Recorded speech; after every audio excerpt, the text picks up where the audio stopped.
Miss হবে না আপনার পছন্দের টিভি শো। দেখুন জি5 অ্যাপে একদম ফ্রি।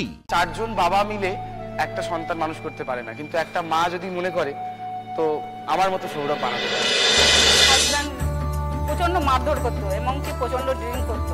বাড়িতে আমার যে পাশে আমাদের যে রিলেটিভ আছেন, দাদা ভাসু সবাই আছেন, ওনারা আমার সাপোর্ট দিয়েছিলেন এবং ওনাকে শুধরানোর চেষ্টা করেছিল, কিন্তু তারা শুধরাতে পারেনি। হঠাৎ একদিন বাড়ি থেকে চলে যায়।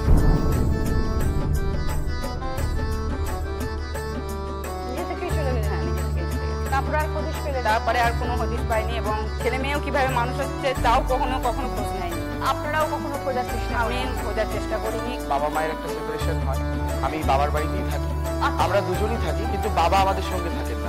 আমাদের বাড়িতে আমি এবং আমার বোন এবং আমার মা। ওনার বাড়িতে ওনার বাড়িতেই আছি এবং আমি বাড়ির পরিবার থেকে হেল্প পাই। সেই সাপোর্টটা আমার নিজের জেঠু কাকু নয়, কিন্তু আমার যে মানে দাদুর দিক থেকে যে জেঠু কাকু, তারা সবসময় আমাদেরকে সাপোর্ট করেছে। মানে বাবার বাড়ির লোক? হ্যাঁ, বাবার বাড়ির লোকজন। সেই সময় তো আপনি চাকরি করতেন না, তাহলে কি করে বাচ্চাদেরকে মানুষ করলেন? পুরো হাউস ওয়াইফ ছিলাম।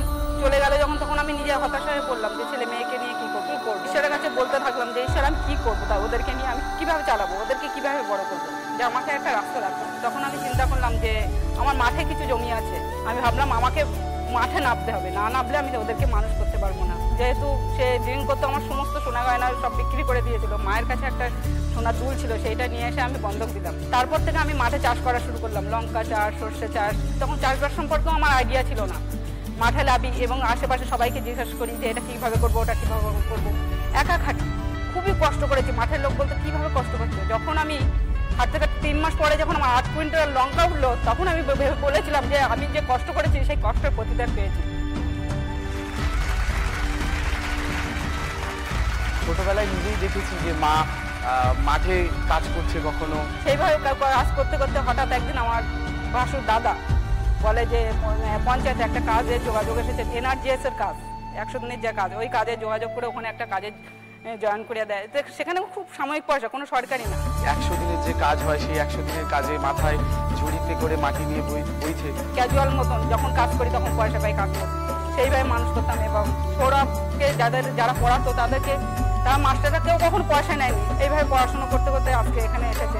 লাইফে চলার পথে, একা চলার পথে অনেক বাধা বিপত্তি আসে, মানুষের কথাও শুনতে হয়। শুধু আমি একটাই চিন্তা ভাবনা করেছি, ঈশ্বরের কাছে প্রার্থনা করেছি।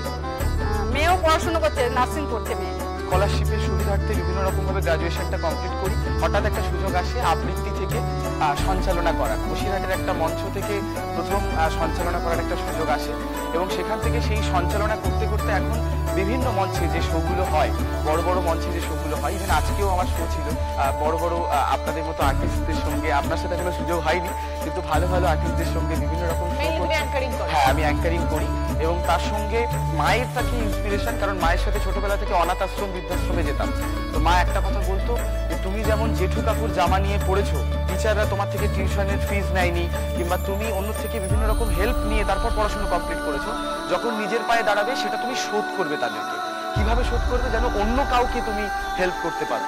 তো সেখান থেকেই 2022-এ একটা সৃষ্টি করি, 1 টাকার একটা ফাউন্ডেশন, প্রতি মাসে 1 টাকার কেয়ার ফাউন্ডেশন নাম দিই এবং বসিরহাটের আমার 24 জন বন্ধু মিলে একটা ফাউন্ডেশন, এই 24 টাকা নিয়ে শুরু হয়।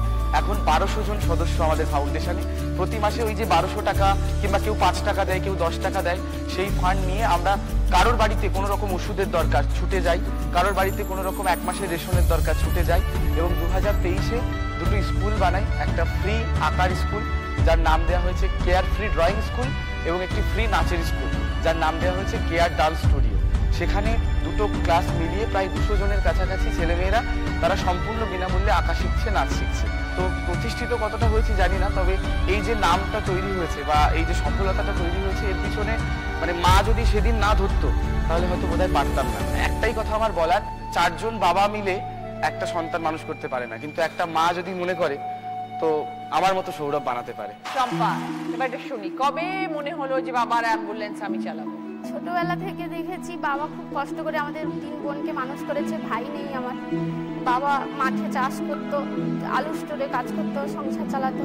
সংসার ঠিক মতো চলতো না, বাবা একা তো করতে পারতো না। তারপরে বাবা লোকের কাছ থেকে টাকা নিয়ে একটা অ্যাম্বুলেন্স কেনে। অ্যাম্বুলেন্স অ্যাম্বুলেন্স চালানো শুরু করে। আমি মাধ্যমিক দিয়ে বাবাকে বলি, বাবা আমাকেও অ্যাম্বুলেন্স চালানো শিখিয়ে দাও, আমার খুব ইচ্ছা করছে শিখতে। বাবা তখন আমাকে শিখিয়ে দেয়। তারপরে হঠাৎ করে উচ্চ মাধ্যমিক দেওয়ার পরে বাবা অসুস্থ হয়ে পড়ে। আমি অন্য জায়গায় পড়তে চেয়েছিলাম, বাবা বলে আমার কাছে এত টাকা নিয়ে আমি চালাতে পারবো। তারপর আমি মানে ও যখন চালাবে বলে অসুস্থ হয়ে পড়েছিলেন, কি হয়েছিল? মানে আমার এই পা অসুবিধা হয়েছিল, পাটা এখনো অসুবিধা আছে, দাঁড়াতে পারি না ঠিক মতো। আর এই গাড়ি চালাতে গেলে তো পার কাজটাই বেশি, সেটা পারছি না। যখন আমি অসুস্থ হয়ে গেলাম তখন বলছে আমি গাড়ি চালাবো। আমি বলছি গাড়ি চালাবি, মেয়ে ছেলে অ্যাম্বুলেন্স চালাবি, আর এগুলো নিয়ে রাত ভিত ব্যাপার, যে কোনো সময় হঠাৎ যেতে হয়, কোথায় যাবি, কি করবি, কিভাবে করবো, এই নিয়ে একটা আমি খুব কনফিউশনে পড়ে যাই। আর তবুও যে না আমি বাবা কাজ করবো। তখন আমি দুটো মেয়ে বিয়ে দিয়ে দিয়েছি অলরেডি, আর এ ছোট, আর একে সবসময় মানে খুব ছেলের মতোই একে দেখতাম, যেহেতু ছেলে নেই আমার। তখন ও বললো না আমি তোমার পাশে দাঁড়াবো, আমি নিয়ে যাবো বাবা, তুমি রেস্ট নেবে, আমি চালাবো। এই করতে করতে ও কিন্তু অলরেডি পাশাপাশি যে হসপিটালগুলো ও তখন পেশেন্ট নিয়ে যাওয়া আরম্ভ করে দিতে, যে তখন আমি পাশে বসে দু একদিন চাই যে কিভাবে ড্রাইভিংটা করছে না, দেখছি খুব ভালো। এবং যাদের পেশেন্ট নিয়ে যাচ্ছে তারা এসে বলছে দাদা আপনার মেয়ে তো দারুণ গাড়ি চালায়। এই রাত ভিত যদি পড়ে যেত, কোনো সময় রাত্রে পেশেন্ট পড়ে গেলে তখন কিন্তু আমাকে পাশে বসে দিত, নাহলে তো রাত্রিবেলা পাঠানো সম্ভব না। তারপরে দিনের বেলা হলে কিন্তু ডায়মন্ড বলুন, কলকাতা বলুন, এর কাছে কিছু ব্যাপার না। এমনি 4 চাকা চালানো তো একটা ব্যাপার, কিন্তু অ্যাম্বুলেন্স চালাতে গেলে তো একটু অন্যরকম ব্যাপার না? হ্যাঁ হ্যাঁ, প্রথম সবাই খারাপ কথা বলতো পেছনে, যে মেয়ে গাড়ি চালাচ্ছে, রাত ভিড় যাচ্ছে, বাবা কি করে ছেড়ে দিয়েছে একা মেয়েকে, খারাপ কথা বলতো। তবুও বাবাকে এসে বলতাম, বাবা বলতো যে যদি বাইরে বেরোতে হয় তাহলে কারোর কথা শুনবি না। একদম, যে যা বলেছে কোনোদিন শুনিনি, নিজের লক্ষ্যে থেকেছি। আর বাবাকে দেখতাম, বাবা গাড়ি চালিয়ে আসতো, কত বেলা হয়ে যেত কিন্তু খাওয়া দাওয়া করতো না, এসে মাথায় হাত দিয়ে বসে থাকতো, কষ্ট হতো। তখন থেকে নিজে ভেবে নিয়েছি যে বাবার পাশে দাঁড়াবো, পরিবারের পাশে দাঁড়াবো, সাধারণ মানুষকে পরিষেবা দেব। তখন থেকে ভেবে বাবার পাশে দাঁড়িয়েছি।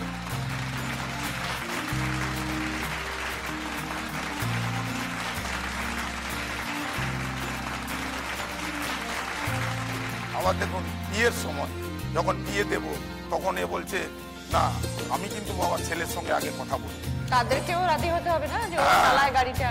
এ তখন জামাইকে পার্সোনাল বললো যে দেখো আমি আমার বাবার পাশে দাঁড়াই, আমি এই গাড়ি চালাই, আমি বাবার সংসার দেখাশোনা করি, এই জায়গাটা যদি সঠিক আমাকে মানে রাখতে চাও, আমি যদি থাকতে চাই, তাহলে আমি বিয়ে হতে পারি।